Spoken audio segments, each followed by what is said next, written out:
Paz, meus irmãos, tudo bem? Estamos aqui mais um dia dessa campanha, né? Que Deus tem falado conosco de uma maneira extraordinária, tem nos dado livramento, tem cumprido promessas, tem trazido à memória, né, aquilo que nos dá esperança, aquilo que gera esperança em nosso coração, né? Mais um dia estamos aqui, vamos louvar e engrandecer o nome de Jesus, certo?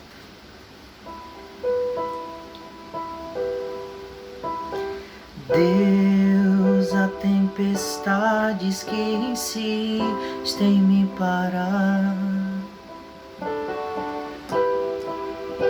incertezas e tristezas que insistem em me tragar, os desertos e os vales que insistem em habitar em mim.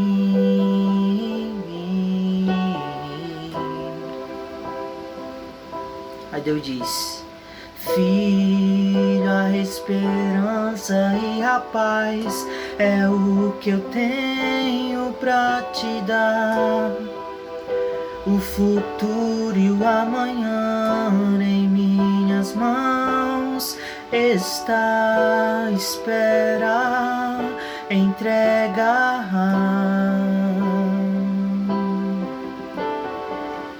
entrega, confiar.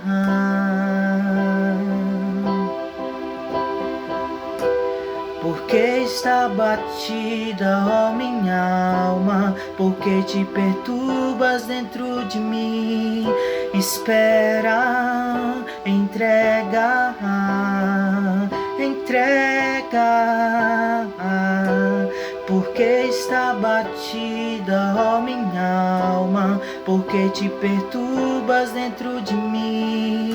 Espera, entrega, pois eu ainda o louvarei, pois eu ainda o louvarei, pois eu ainda o louvarei.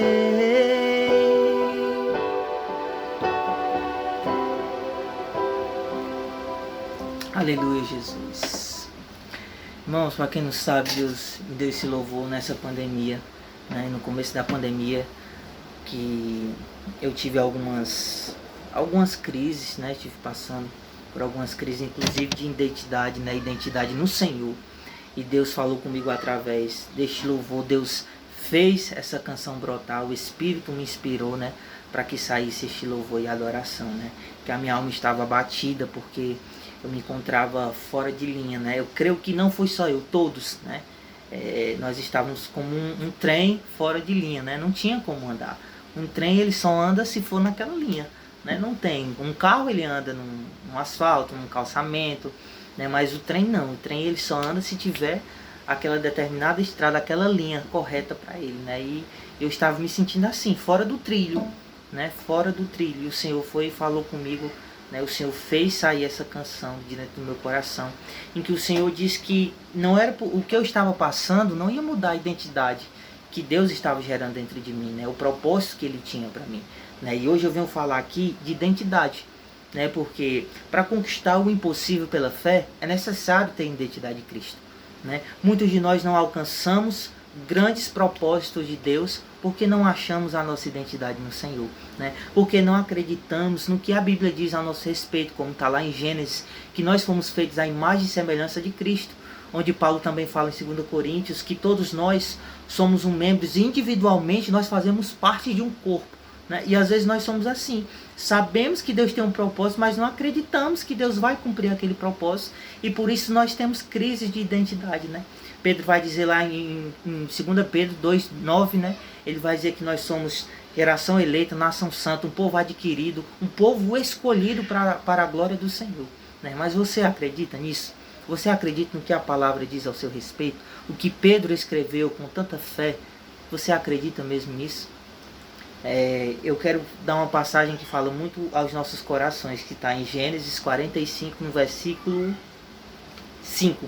José diz assim aos seus irmãos: agora, pois, não vos entristeçais, nem vos pese aos vossos olhos por me haverdes vendido para cá, porque para conservação da vida Deus me enviou diante da vossa face. né? Para mim, no Antigo Testamento não existe alguém que tenha uma identidade tão perfeita em Deus como a de José. Porque José passou por tantas lutas que era até inclusive um prenúncio da vinda de Cristo, né? Porque José foi assim. José passou pelo deserto, Cristo passou pelo deserto, José foi numa prisão ao lado de duas pessoas, né? E Jesus foi crucificado ao lado de dois homens, enfim, várias outras coisas que quando nós analisamos, refletia já a vinda de nosso Senhor e Salvador, né? Então José foi alguém que nunca perdeu o propósito. Alguém que passou por situações que talvez se eu e você tivéssemos passado, não teríamos suportado. E a primeira coisa que nós teríamos perdido seria a nossa identidade. Mas José não. José lembrava-se dos ensinamentos de seu pai. José lembrava-se da história que o seu pai contava, né, a respeito do seu Deus. E José disse, eu quero isso para mim. José, eu vou formar a minha identidade em Cristo e não perdê-la antes de conquistá-la. E assim foi. José foi vendido por seus irmãos, foi caluniado, foi tido como morto, foi escravo, depois foi para a casa de Potifar, nós sabemos todo o processo que aconteceu, foi acusado, mas ele não perdeu a sua identidade. As lutas não deixaram que José perdesse a sua identidade, o seu caráter, a sua personalidade, os princípios, os seus valores, e José mantinha dentro do seu coração. E isso o fez levar a conquistar o impossível, porque nós sabemos que segundo o governo do Egito, não existia governador. A única pessoa que mandava e desmandava era somente o faraó. Não existia alguém abaixo do faraó. Não existia. E Deus fez com que faraó criasse um cargo na qual não existia para fazer José conquistar o impossível. E José foi governador do Egito. Ele foi o único, primeiro e único governador do Egito. Porque é assim que Deus faz nas nossas vidas, irmãos. Ele abre porta onde não tem parede, quando nós confiamos nele. Então confie no Senhor, confie que você é feito à imagem e semelhança de Cristo. Confie que Deus lhe escolheu desde o ventre da sua mãe. Não seja como Gideão, irmão. Gideão se questionou porque era o menor da casa, porque era o menor da tribo, e de todas pediu confirmação, milhares de confirmação. Até que quando ouviu que o inimigo estava falando a respeito da vitória dele, ele acreditou. E quantos de nós não somos assim? Passamos a acreditar quando o inimigo fala a nosso respeito, mas Deus está ali todos os dias nos chamando para forjar a nossa identidade, e nós não acreditamos, nós não investimos tempo nisso.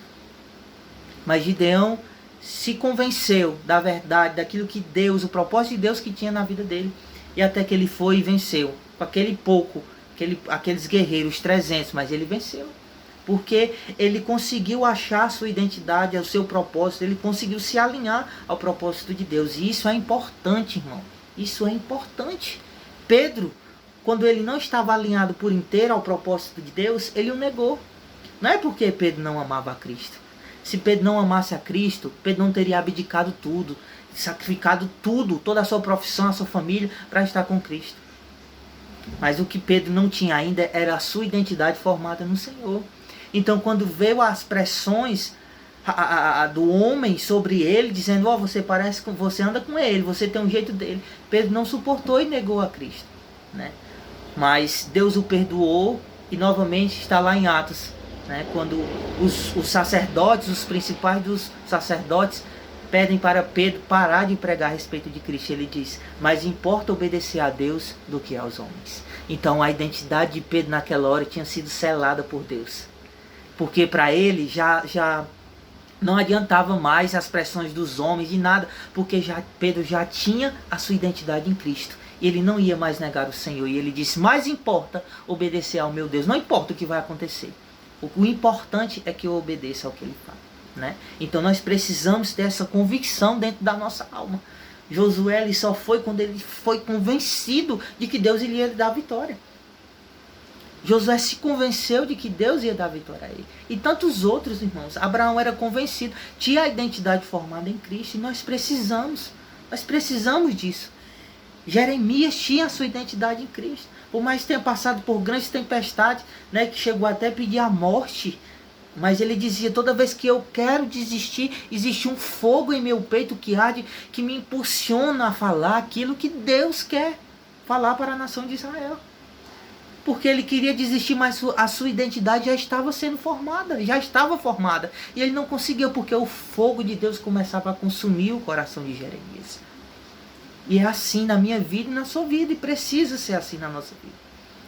Então, eu quero que você consiga hoje enxergar, Deus, o que é que está fora de lugar na minha identidade? Será que eu estou falando só de boca, que eu acredito nas tuas promessas, que realmente eu sou um filho, que realmente eu sou escolhido, que realmente o Senhor tem um ministério preparado para mim? Se questione hoje, não questione a Deus murmurando, questione a você mesmo. Será que você acredita? Eu estava assim, eu dizia, por que está abatido a minha alma? Por que está abatida a minha alma? E eu comecei a louvar o Senhor e eu disse, Deus, tem tempestades aqui que estão querendo me dominar, estão querendo marcar território na minha vida. E Deus disse, filho, o futuro está em minhas mãos. O teu ministério, o teu propósito está em minhas mãos. Espera, confia. E eu confiei, Eu confiei e eu consegui vencer isso. Então eu quero, irmãos, que você confie no Senhor. Confie no que a palavra diz ao seu respeito. Confie. Tenha convicção do seu chamado. Tenha convicção do seu propósito aqui na terra, do seu ministério, da terra que Deus lhe deu. Creia que você é um juiz, que você é um profeta, que você é um valente levantado por Deus para fazer a diferença aqui nessa terra. Creia, seu ministério de louvor, creia nas promessas faladas ao seu respeito, de portas abertas. Creia, irmão, creia em nome de Jesus. Creia no que a palavra diz ao seu respeito, em todas as promessas, que Deus tem o melhor dessa terra para você, que Deus tem paz, uma paz que excede todo o entendimento. Creia nisso. Creia nisso. Aquele ladrão, ele simplesmente creu para ser salvo. Ele simplesmente creu que Deus podia mudar a sua identidade e o seu caráter. E minutos antes dele morrer, ele disse, Senhor, lembra-te de mim quando entrares no paraíso. Passou a vida toda errando. Mas por momentos, pequenos momentos, ele passou a acreditar naquilo que Cristo falava, veio pregando há 3 anos e meio, porque com certeza ele ouviu falar de Jesus, ou quem sabe teve um encontro com Jesus, indiretamente ou diretamente, ninguém sabe. E ele se convenceu, ele acreditou naquilo que Deus estava falando. Que ele veio para os perdidos, para os doentes, para os filhos. Não veio mais chamar de servo, mas de amigos. Aquele ladrão, ele acreditou naquilo que Deus tinha falado a respeito dele. E a identidade daquele homem na cruz foi forjada. Minutos antes de sua morte. A identidade de José foi forjada. Ele não perdeu a sua identidade, pelo contrário, só cresceu. E ele entendeu tanto o propósito de Deus que ele disse, não pese o coração de vocês.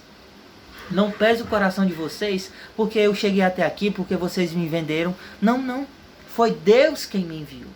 Porque quem tem identidade em Cristo entende que tudo em que vivemos faz parte da vontade do Senhor.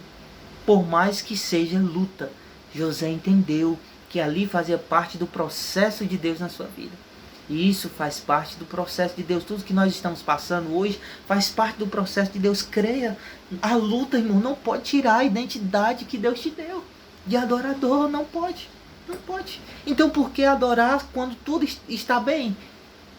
Se a sua identidade de adorador está aí dentro de você, não depende das circunstâncias que estão ao nosso redor. Por quê? Porque orar quando tu está bem, eu não estou me sentindo bem para orar. Irmãos, nós temos a identidade, nós temos um chamado. Nada pode ser maior do que o propósito de Deus na nossa vida. Mas nós temos que nos alinhar, nós temos que fazer a nossa parte. Nós temos que acreditar. A Bíblia diz lá em Gênesis que depois que Deus criou tudo, haja luz. Depois do haja de Deus, Deus chegou para a terra e disse assim, que a terra produza o fruto. Que a terra produza plantas, as plantas os seus frutos. Ou seja, já não era mais somente a palavra de Deus falando naquele momento. Deus deu uma ordenança para a terra, para que a terra passasse a produzir algo. Então foi assim. Na nossa vida é desse jeito, nós somos a terra. E Deus disse, faça isso, Vigílio, faça isso, valente de Deus. Por isso, quando você receber uma palavra do Senhor, acredite. Acredite que Deus está lhe dando uma ordenança para que você possa cumprir, dar o seu fruto. Creia, irmão, assim como a terra, chegou a sua hora, chegou a minha hora, chegou a hora de fazermos a nossa parte. Crer, acreditar naquilo que a palavra diz ao nosso respeito. Amém? Você acredita nisso? Você crê nessa palavra? Você recebe? Então, em nome de Jesus Cristo, abra o seu coração e que a identidade de Cristo prevaleça sobre o seu coração, sobre a sua alma, sobre o seu espírito, e você todos os dias possa acreditar no que a Bíblia diz ao seu respeito. Amém?